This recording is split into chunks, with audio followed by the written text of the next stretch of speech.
نحمده ونصلي ونسلم على رسوله الكريم بسم اللہ الرحمن الرحیم۔ قرآن مجید میں ایک سورہ ہے جس کا نام سورہ مائدہ ہے۔ مائدہ یہ عربی کا لفظ ہے جو دسترخوان کے معنی میں آتا ہے۔ اس سورہ میں اللہ تبارک و تعالیٰ نے حضرت عیسیٰ علیہ السلام اور ان کے اصحاب یعنی حواریوں کا ذکر فرمایا ہے، اور ان پر آسمان سے حضرت عیسیٰ علیہ السلام کی دعا پر جو دسترخوان اترا اس کا ذکر ہے۔ اسی وجہ سے اس واقعے کی مناسبت سے اس پورا سورہ کا نام سورہ مائدہ ہے۔ حضرت عیسیٰ علیہ السلام کے حواریوں نے عرض کیا، اے عیسیٰ بن مریم، کیا آپ کا رب یہ کر سکتا ہے کہ وہ آسمان سے ہمارے پاس ایک دسترخوان اتارے؟ حضرت عیسیٰ علیہ السلام نے فرمایا، اس طرح کی نشانیاں طلب کرنے سے اگر تم لوگ مومن ہو تو خدا سے ڈرو۔ یہ سن کر حواریوں نے کہا کہ ہم نشانی طلب کرنے کے لیے یہ سوال نہیں کر رہے، بلکہ ہمارا مقصد یہ ہے کہ ہم شکم سیر ہو کر خوب کھائیں اور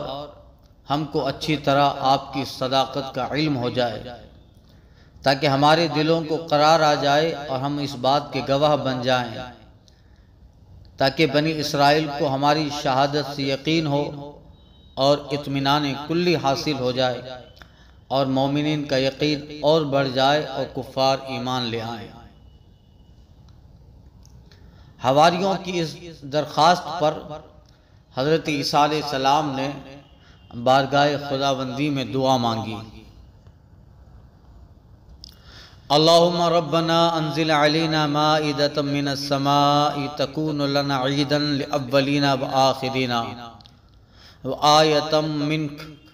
وارزقنا وانت خیر الرازقین۔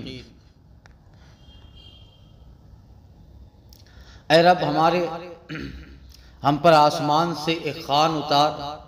کہ وہ ہمارے لیے عید ہو، ہمارے اگلے پچھلوں کی، اور تیری طرف سے نشانی، اور ہمیں رزق دے، اور تو سب سے بہتر روزی دینے والا ہے۔ حضرت عیسیٰ علیہ السلام کی دعا پر اللہ تعالیٰ نے فرمایا، دسترخوان تو اتاروں گا، لیکن اس کے بعد بنی اسرائیل سے جو کفر کرے گا، قال اللہ انی منزلها علیکم فمن یکفر بعد منکم فإنی اعذبہ عذابا لا اعذب احدا من العالمین۔ اللہ نے فرمایا، دسترخوان تو اتاروں گا، لیکن اس کے بعد بنی اسرائیل سے جو کفر کرے گا میں اس کو ایسا عذاب دوں گا کہ تمام جہاں والوں میں کسی کو ایسا عذاب نہ دوں گا۔ چنانچہ اللہ تعالیٰ کے حکم سے فرشتے ایک دسترخوان لے کر آسمان سے اترے، جس میں 7 مچھلیاں اور 7 روٹیاں تھیں۔ حضرت عبداللہ بن عباس رضی اللہ تعالیٰ عنہما سے روایت ہے، فرشتے دسترخوان میں روٹی اور گوشت لے کر آسمان سے زمین پہ نازل ہوئے۔ بعض روایتوں میں ملتا ہے کہ تلی ہوئی ایک بہت بڑی مچھلی تھی جس میں کانٹا نہیں تھا، اور اس میں سے روغن ٹپک رہا تھا، اور اس کے سر کے پاس نمک اور دم کے پاس سرکہ تھا،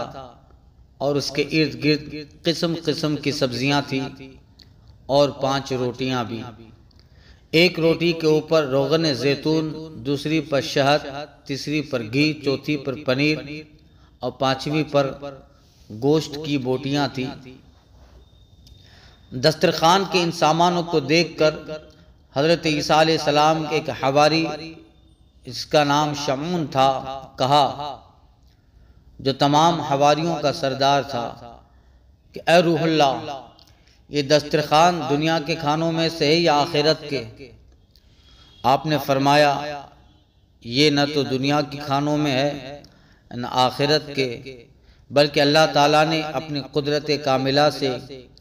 تمہارے لیے اس کھانے کو ابھی ابھی ایجاد فرما کر بھیجا ہے، جیسا کہ تفسیر جلالین وغیرہ میں مذکور ہے۔ پھر حضرت عیسیٰ علیہ السلام نے بنی اسرائیل کو حکم دیا کہ خوب شکم سیر ہو کر کھاؤ، اور خبردار اس میں کسی قسم کی خیانت نہ کرنا، اور ہاں کل کے لیے ذخیرہ بنا کر بھی نہ رکھنا۔ مگر بنی اسرائیل نے اس میں خیانت کی اور جو کھانا بچا اس کو کل کے لیے ذخیرہ بنا کر بھی رکھ لیا۔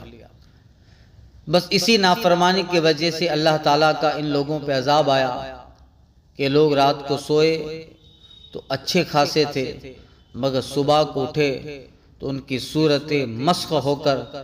کچھ خنزیر اور کچھ بندروں کی صورت میں تبدیل ہو گئی تھی۔ پھر حضرت عیسیٰ علیہ السلام نے ان لوگوں کی موت کے لیے دعا مانگی تو تیسرے دن یہ سب لوگ مر کر دنیا سے نیست و نابود ہو گئے، اور کسی کو معلوم تک نہ ہوا کہ ان کی لاشوں کو زمین نگل گئی یا کیا ہوا۔ اللہ تعالیٰ نے اس عجیب اور عظیم الشان واقعہ کا ذکر قرآن مجید کی سورہ مائدہ میں فرمایا ہے۔ قال عیسی ابن مریم اللہم ربنا انزل علینا مائدۃ من السماء تکون لنا عیدا لاولنا وآخرنا وآیۃ منک وارزقنا وانت خیر الرازقین۔ قال اللہ انی منزلها علیکم فمن یکفر بعد منکم فإنی اعذب عذابا لا اعذب احدا من العالمین۔ عیسیٰ بن مریم نے عرض کی، اے اللہ، اے رب ہمارے، ہم پر آسمان سے خوان اتار کہ وہ ہمارے لیے عید ہو، ہمارے اگلے پچھلوں کی، اور تیری طرف سے نشانی، اور ہمیں رزق دے، اور تو سب سے بہتر روزی دینے والا ہے۔ اللہ نے فرمایا میں اسے تم پر اتارتا ہوں، پھر اب جو تم میں کفر کرے تو بے شک میں اسے وہ عذاب دوں گا کہ سارے جہاں میں کسی پر وہ عذاب نہ کروں گا۔ اس واقعہ میں بہت سی عبرتیں اور نصیحتیں ملتی ہیں۔ حضرات انبیاء کرام کی مخالفت اور نافرمانی کتنا بڑا خوفناک جرم عظیم ہے کہ بنی اسرائیل نے جب اپنے نبی کی مخالفت اور نافرمانی کی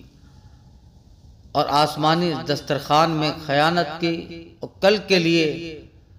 نبی کے منع کرنے کے باوجود بھی ذخیرہ بنا کے رکھا تو عذاب الہی نے ان کو خنزیر اور بندر بنا کر دنیا سے نیست و نابود کر دیا، اور ان کی قبروں کا نشان تک نہ رہا۔ جو لوگ اللہ اور اس کے رسول کی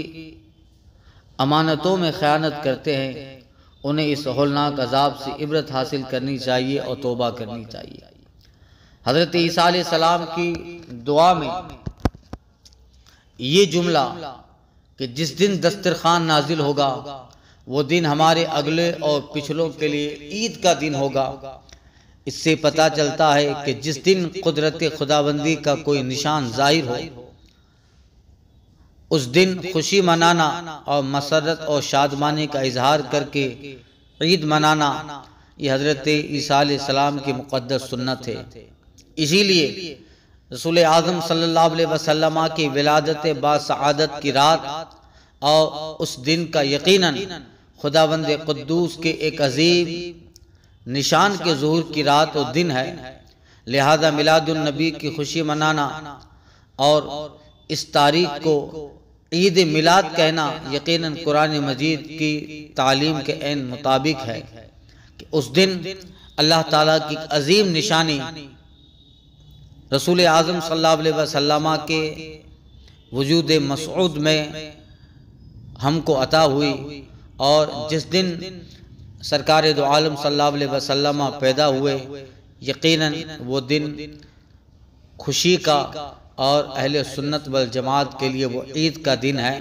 اسی لیے ہم اس دن چراغاں کرتے ہیں، خوشی مناتے ہیں، اور اس دن کو عید کی طرح مناتے ہیں اور اسے عید ربیع الاول کہتے ہیں۔ یہ سب کچھ اسی قرآن کی تعلیم کے مطابق ہے، اور یہی اہل سنت والجماعت کے معمولات میں سے اور ہمارے عقائد میں سے ہے۔ مثل فارس زلزلے ہوں نجد میں، ذکر آیات ولادت کیجئے۔ حشر تک ڈالیں گے ہم پیدائش مولا کی دھوم، مثل فارس نجد کے قلعے گراتے جائیں گے۔